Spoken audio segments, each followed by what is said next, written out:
How's everybody doing? Welcome back, or welcome to this episode of TEW. Y'all already know what it is, but if you haven't seen it already, here we are. It's King of the Ring 89, and this is a special tournament without a doubt. Let's jump right into this one. Head first, we got 11 segments, 2 pre-show matches. Without further ado, let's get to it. As Bull Nakano takes on Chig-Azu Nagayu. Decent wrestling, little heat.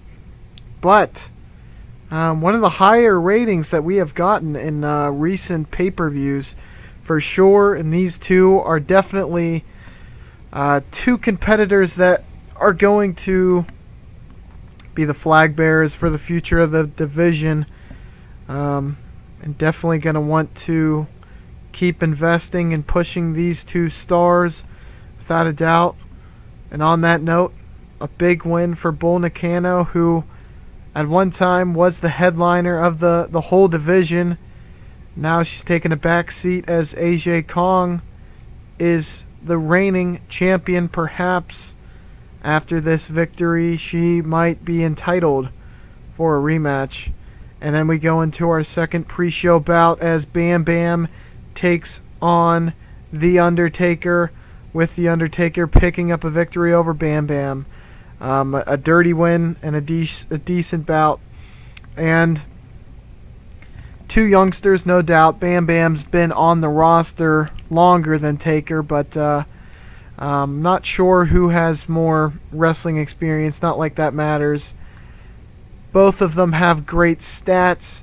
Taker has the popularity right now, but Bam could easily get just as much popularity with a sustained push. All in all, this was just an opportunity to give, two of our up-and-comers, our kind of current mid-card, a match to showcase what they got. And this is a great pay-per-view to expose different guys, and thought I would take the opportunity to use the pre-show to do the exact same thing. And now let's jump right on to the main card itself as we run down the past victors, in which I had booked in order: DiBiase, Savage, and then Vader. And Vader will be trying to make it back-to-back years. We had seen DiBiase try the same thing, and I don't believe that Savage tried the same thing, because I think he was in a match against, I forget who the competitor was. Might have been DiBiase, but he was defending the title. The title is not on the line on this King of the Ring card. I decided to have it just full tournament, and that way we could kind of flesh out more of the angles and give a little bit more time to the matches. The one reason that I had put the title on prior is just because it's one of the big five, and I like to have the title on the line on the big cards. But so far this year, Flair has been defending it at every single pay-per-view, with the exception of, I think, the Crockett Cup. So, I think it might just be a slight change for this year, and who knows if it's going to be something that I, stick with as far as tournaments, only having the tournament matches on the card. But this year, the WWF title, IC title, tag titles, all of that not being defended. But there is a pay-per-view that will be the bridge between the gap of King of the Ring and SummerSlam that I think will be somewhat exciting. It'll be kind of theme-based, and that's basically all that I will say about that. So be on the lookout for that. And then let's get into match one, which is Bret the Hitman Hart versus Scott Steiner in a great wrestling bout with decent reaction. Bret defeated Steiner with the sharpshooter after Jimmy Hart interfered. And decent bout by Hart. Obviously, with 14 minutes, you're not generally going to get tremendous performances. And Scott Steiner showing that he is capable of taking the ball and running with it. Haven't seen a lot of the Steiner recliner, let alone the Steiner brothers. But Scott getting a pretty good push here, even though he is losing in the opener. Being put in this prestigious tournament is definitely a good sign. Scott Steiner, be on the lookout for him, no doubt.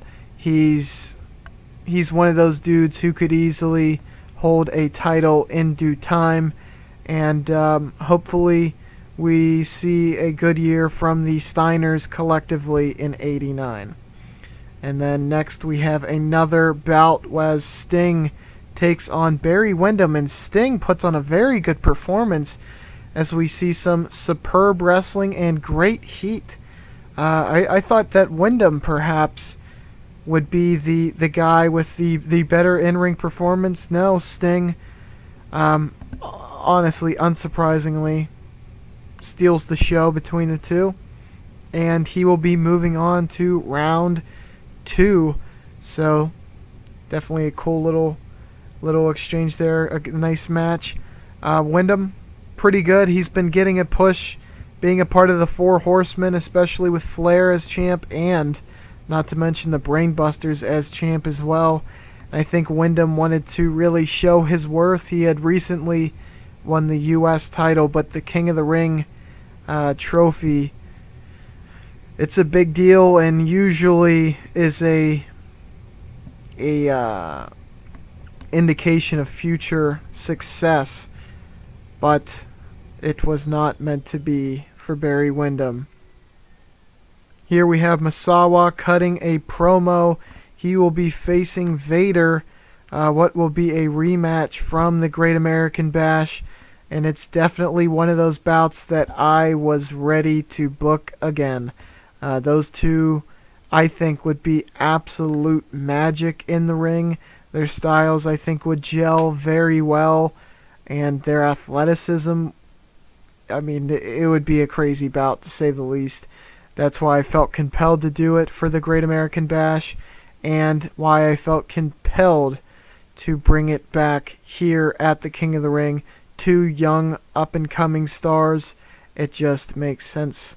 But before we get to that, we have Rude and Steamboat.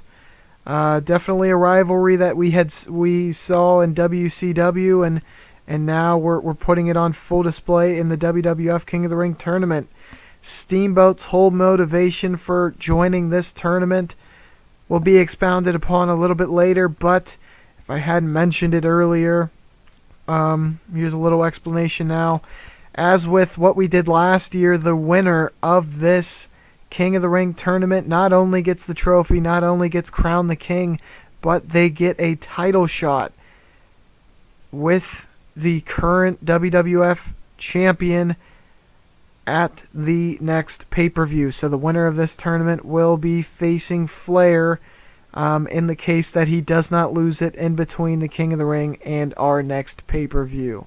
So very exciting stipulation. Steamboat had a shot at Flair, won in a kind of tainted way. Steamboat said, I want a rematch, and Flair says, back of the line. So he decided he was going to have to win this tournament to get the shot that he feels he deserves, and that shot that he so desires. And he's off to a good start with a victory over Rude, and a superb wrestling bout with good heat. Rude's been putting on solid performances so far, and Steamboat is the standout so far. In the tournament, it's really starting to pick up right about now as we're giving these competitors more time. And next, this is definitely one of the bouts that I was looking forward to, as we have an exceptional match with Vader defeating Misawa. Match 2 in this blooming rivalry. Vader wins with a powerbomb, and Bruiser Brody is the man to interfere to give Vader the victory. 90 performance by Misawa, and the night high so far with Vader having a 94 in-ring performance. So obviously Vader's motivation, he won it last year.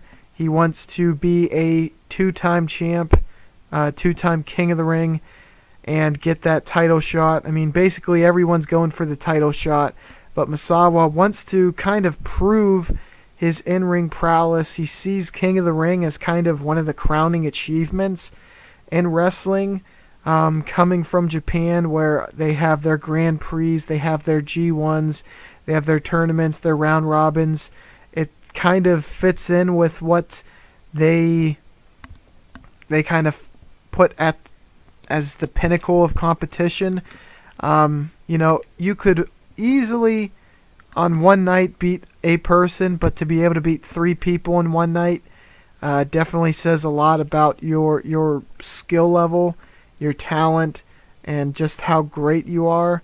Unfortunately, Misawa, 2 years in a row being in the King of the Ring, loses, and I'm not sure. He might have lost to Vader last year as well. I'll have to look at that.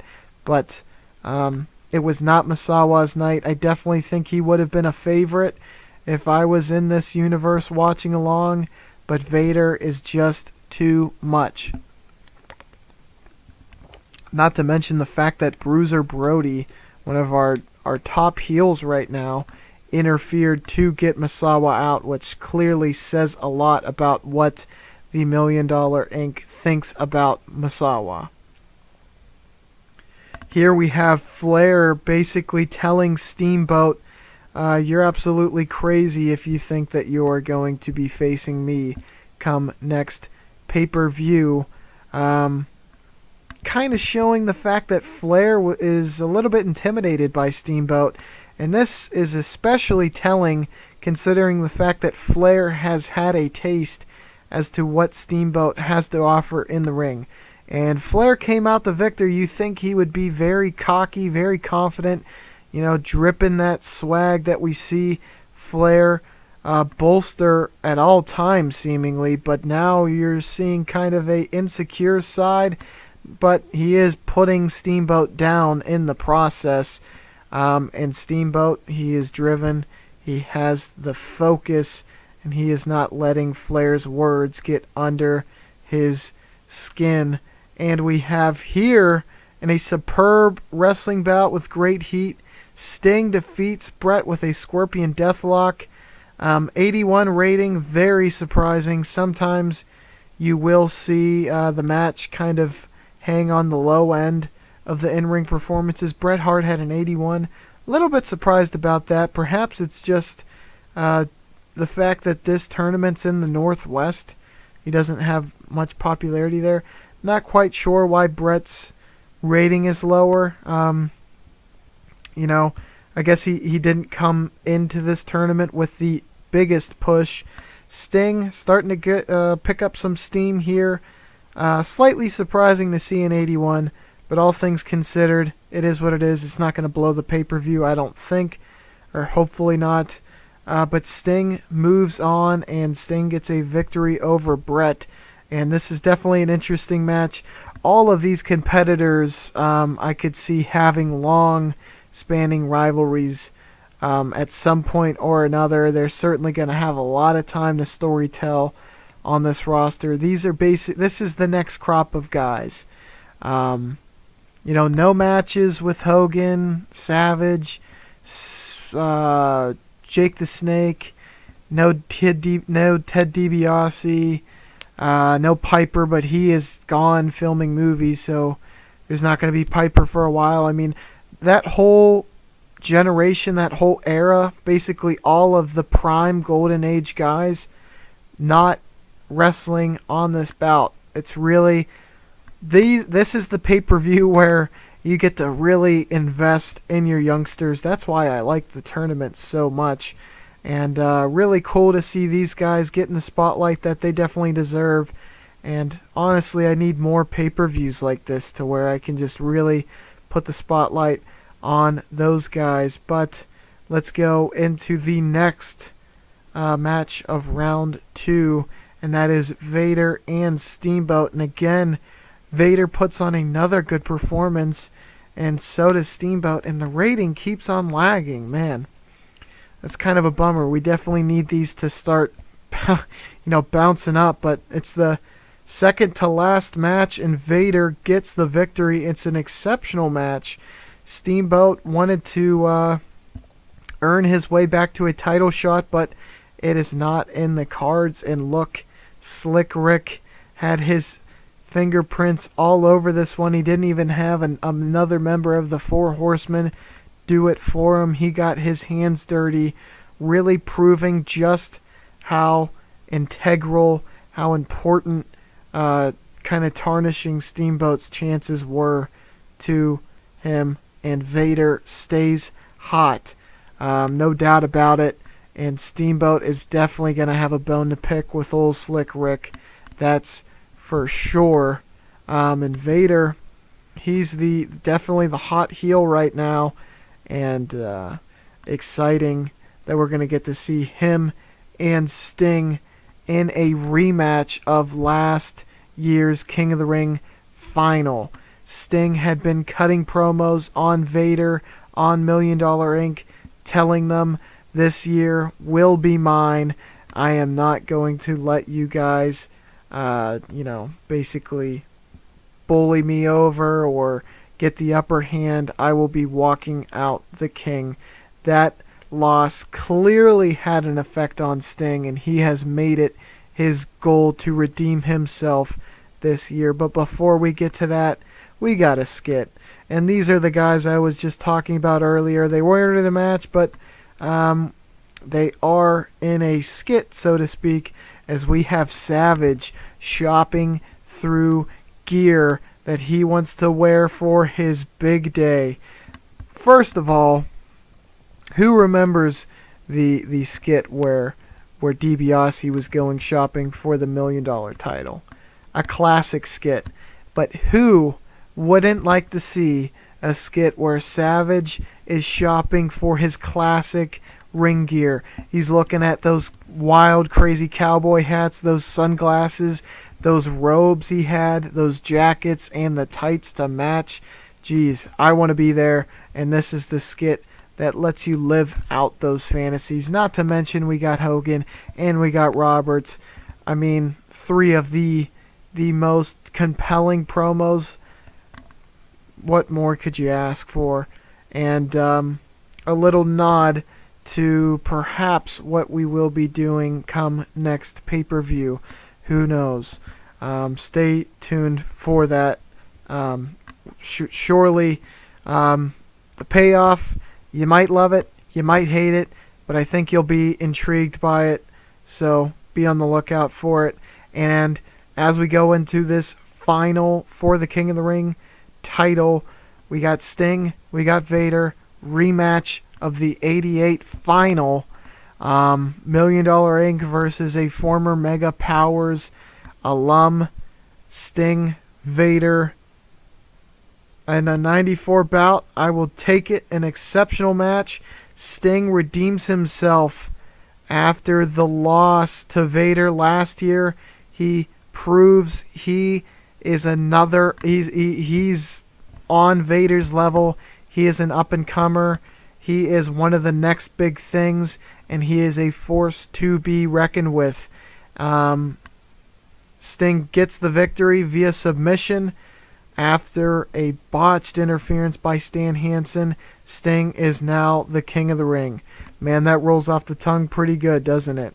94 bout, definitely about what I expected. I think that's exactly what their rating was last year. So I was thinking that it would be higher, but a 94 is a good bout, even for, Ric Flair and the likes, And these guys definitely have the chemistry.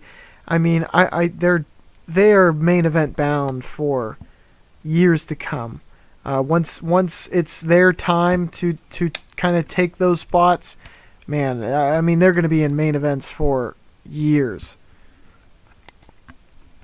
This is just kind of laying the groundwork for their Hall of Fame or Hall of the Immortals future, to say the least. So Sting gets the big win. He had made it his purpose to win this King of the Ring, and King of the Rings have had a very good track record.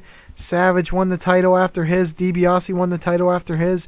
Now we have to see where Sting and Vader go after this. Vader did win tag titles afterwards, but hasn't had the singles success rather that we had seen from the other members, and now Sting, fresh off this victory, gets a title shot at the next pay-per-view.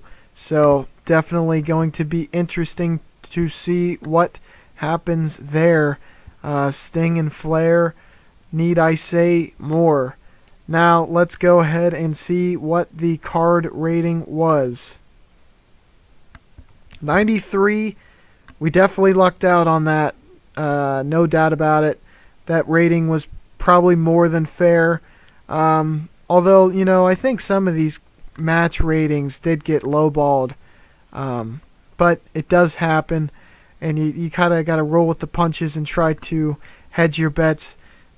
These types of tournaments are kind of a little bit of a risk just because a lot of these guys don't get to get used quite consistently, or nearly as consistently as Hogan, Savage, like all those guys get used, although they have kind of been left off of the most recent pay-per-views.